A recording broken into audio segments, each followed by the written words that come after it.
Right, it's TB here from Rideadv.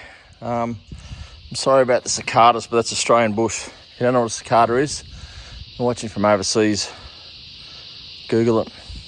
All right, as promised, after 9,000 kilometres in Canada and the US this year, I promised to do a review on what we took, what we used, what worked, what didn't.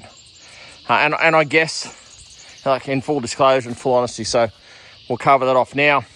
2 bikes went, and the reason why we took our own bikes, because I wanted to showcase our bikes, so Rideadv's bikes. So we took this one. This is our second oldest actual Tenere that we own. A lot of the bikes we use are Yamaha's bikes. These two we own, we couldn't take their bikes. This is the second oldest. It's a 2020 model. So it's done a lot of development. We've had it for a long time. So that crash rode that. And this is my World Raid. This was, it's pretty well close to the first World Raid in Australia, outside of anyone at Yamaha anyway. We had it all before. Did watch Dave's review when he got his, but we had the first one, so it was good.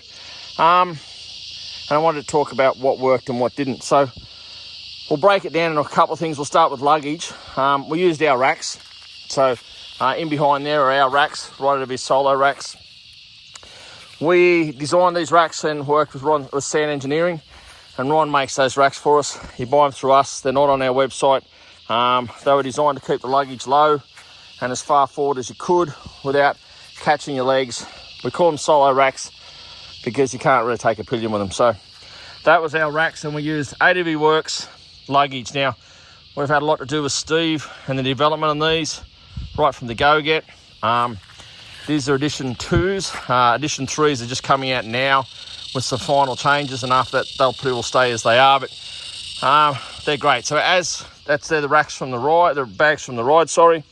No dramas at all, no broken straps, no anything. The key to these bags is these straps around here have to be as tight as possible, and anytime you've got movement in bags, movement causes straps to pull or tear or break. If you don't have any movement, they seem to last forever, and that's very unlike me.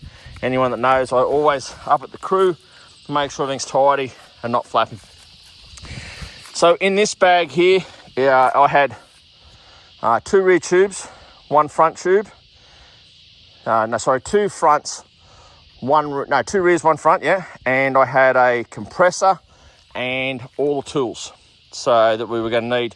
As far as spares go, we didn't take any spare levers. We've never, touch wood, had any brake, like no clutch or brake levers. So we rolled the gamble with that. Chain pieces, things like that. Again, the only maintenance we did on these bikes the whole time we're in America, we changed the pre-filters once.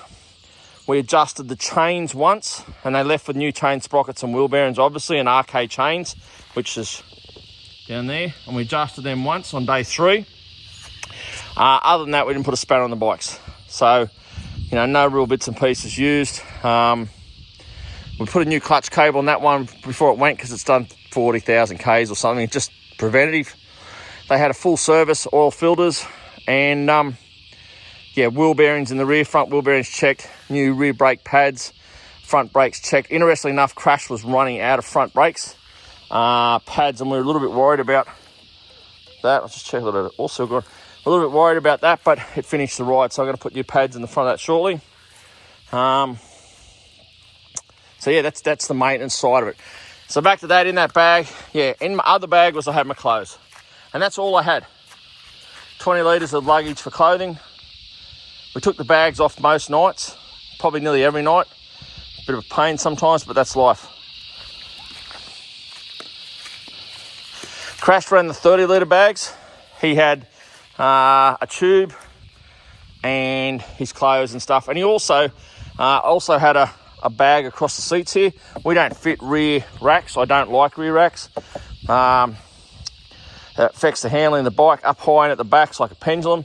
But he put a bag across here, and he had extra stuff on that. He ran his camera, so in the tank bag, and we run Nelson rig tank bags, or rig gear. So he ran the bigger tank bag. because he had his big camera in there, and I ran their smaller rig bag. So yeah, and that's a great bag. On the World Raid, you can feel it that side, push it across that side. It's easy, so that's good.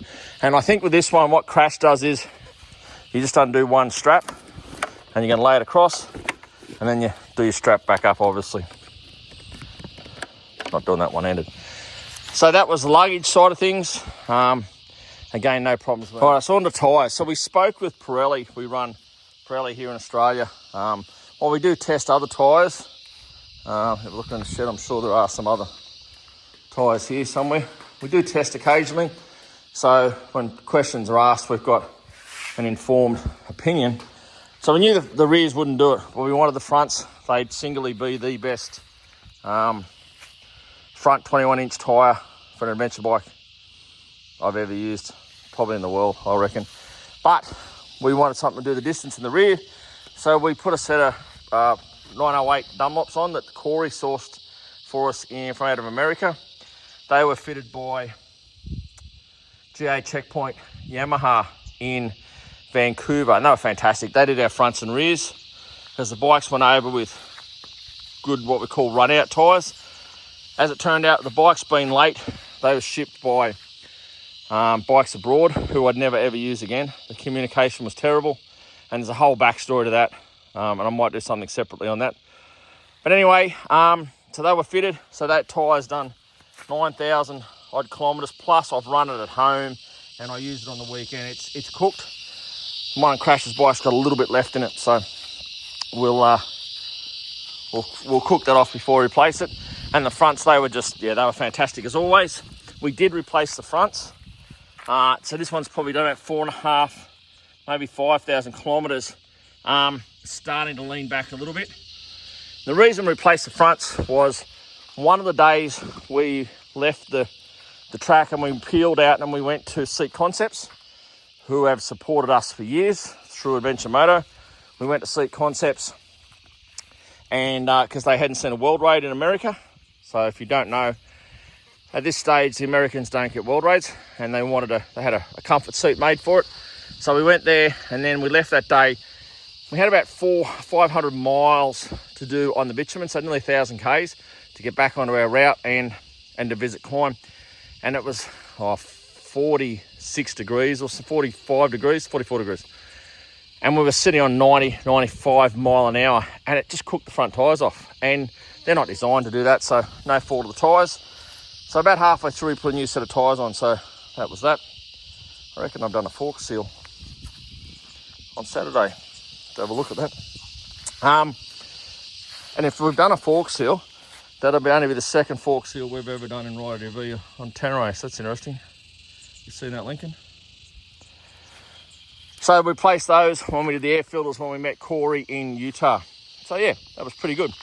So the tyres, that's the story. We had one flat, Crash had a flat on the rear in Montana, in bear country. We did a video on that. It's a bit scary. We did the fastest tyre change I reckon we've ever done. We just propped it up on a stick. We don't carry stands and crutch pieces and all that. Most of the time, the crew bikes have got a rotor pack, and we lean them up on the rotor packs under here. But no, we just leaned up on a stick. Did the tyre, and he had a flat on the borrowed bike in Canada too, actually, front. So yeah, but I didn't have any, touch wood, I didn't have any flats. So that was the tyre situation. The graphic kits were done by Rival Inc. They were designed by Jack at Rival Inc. There was no going back and forth on these kits. He nailed them straight out of the box. They were unreal. And so we're going to leave them for quite a while, I reckon. Chains, we used RK chains, and I'll put the chain, I think it's a GXB chain, I think about $240. Like I said, we put that on with genuine sprockets, and we didn't touch them. After 3 days, we gave one adjustment, didn't touch them again. So they were good. What I would do different with the front suspension was I would have put a heavier set of springs in the front. In Utah, especially on the Archer River Trail, whatever it was, track, there was a lot of dropping down the bash plates. I think front springs would have helped that. And that said, that plastic bash plate would have banged down on the rocks probably 50 or 60 times that day. Pulled the bash plate off when I got home, and yeah, there's no problems underneath. It's done a great job. So no, not hesitating at all running a plastic bash plate. The rest of it's a standard sort of fit up. It's got the camel brake pedal. It's got the easy pull clutch. We normally run the genuine World Raid foot pegs, but for some reason I've got a set of titanium ballards on this one, so I don't know why. Other than that, it's the standard rear brake pads, camel high exhaust. I like the Wyndham mid-bend bars, and you can tell that bike over there was one of my bikes because it's had the Wyndham mid-bends on it at some stage and they've been left there. Polysport handguards as usual, pink grips on my bike standard. For navigation, I ran my Samsung tablet. I didn't have the DMD T865 at that stage, so I ran my Samsung tablet. Look, it wasn't issue free, and as I keep saying with these tablets, anytime it rains or you got water, while the tablet's waterproof, you can't be charging with any moisture around. I think one morning we had a real heavy dew, slight mist, that was an issue, but the rest of the time that part of it was fine. I had to reset it once, but the DMD maps were great. They really, really, really worked well. And even when you wanted to navigate, it did a great job. So you just load the American maps on. You can do that on the fly, or you got internet, or you got your phone hot sync to it, or you got a SIM card. That worked great. I ran a Garmin XT Zumo with American maps on it. Great, never missed a beat. It was fantastic. Crash ran an XT on his bars as well. And he also ran a old school Montana 680T with American maps. It didn't miss a beat. And you will note that our bikes have phone mounts on them. Now, we never run phone mounts in Australia, but in America we ran extra in case we needed. So I ran my iPhone 15, which survived, and I used Gaia a bit on that out of interest, and it was okay at best. The DMD definitely outshines it.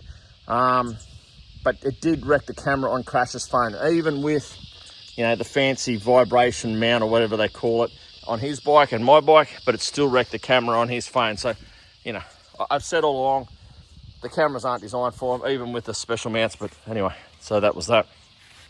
He ran a concept seat. I ran a standard seat for the first half, and then I ran their comfort seat.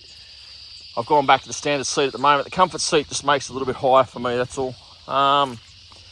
Other than that, B&B bash plate on this one. We had no real dramas. Crashed down to the front rim. I didn't dent any rims. We're pretty lucky. Yeah, I don't know. So that's basically what we ran. There was no great failures. Oh, I'm carrying this around. So over night time, we were a bit paranoid about bike theft. So we ran these disc brake locks. They worked the whole trip. They were fine. They were good. They went off one night. We had some sprinklers. I think it was in Nelson, Montana. It's Nelson, Idaho. Anyway, no, not Nelson, Lincoln. Lincoln, Montana, Lincoln. Yeah. And the sprinklers hit it, and that set it off. So I jumped up at 2 o'clock in the morning and sorted that out. I didn't use any oil. We didn't do an oil change. We did the whole event. The camel tank on Crash's bike worked faultlessly. I had a couple of issues with my camel tank. I don't think it's the tank's fault. You know, I don't know of any other World Raids that have got a camel tank on it, but we've got it sorted, so that was okay. There was no really... Oh, probably I lost a button. Full transgress. I lost a button out of here. You don't use this anyway. That's the rally dash. But anyway, if you're being honest, that's what I used. They've both got MSC steering dampers, the RM3s on them. So, in there. So yeah, they both got RM3s on them, and they were fine. Camel anti-bobbles on this one. And this one's got Adventure Bike Components mount. You can see bracing behind there. So that's a 3D printed brace. It makes all this a lot firmer. Obviously our steg pegs we ran with our with the Mali Moto Adventure extensions.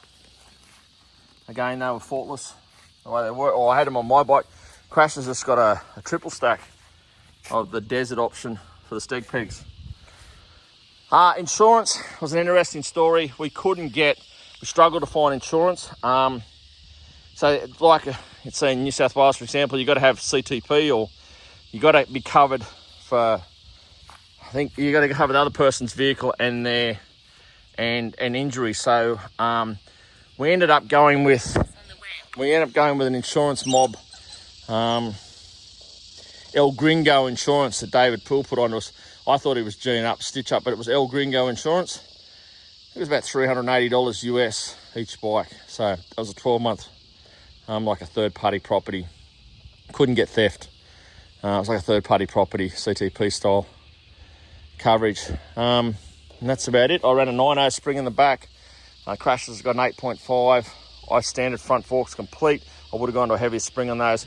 And Crashes got Kashima coated uppers, DLC coated lowers, revalve Technic forks on that bike. Ultra heavy duty tubes, and that included days when we were sitting on, like I said, 4 hours, sitting on 90 mile an hour, 45 degree heat, no dramas with heat or any of that sort of stuff. I mean, they were hot, but we didn't have any tyre blowout or anything. So yeah, that's I reckon that's about it. If anyone has any questions, happy to ask and answer. Yes, we just ran New South Wales registration, which was funny because we were sitting in a bar in Idaho and a lady came up and said, "Oh, you guys are from New South Wales." I'm like, Christ, how'd she know that? But then we backed the bikes up to where they were sitting and she'd obviously read the New South Wales. So yeah, good on you, Jaeger. Well done.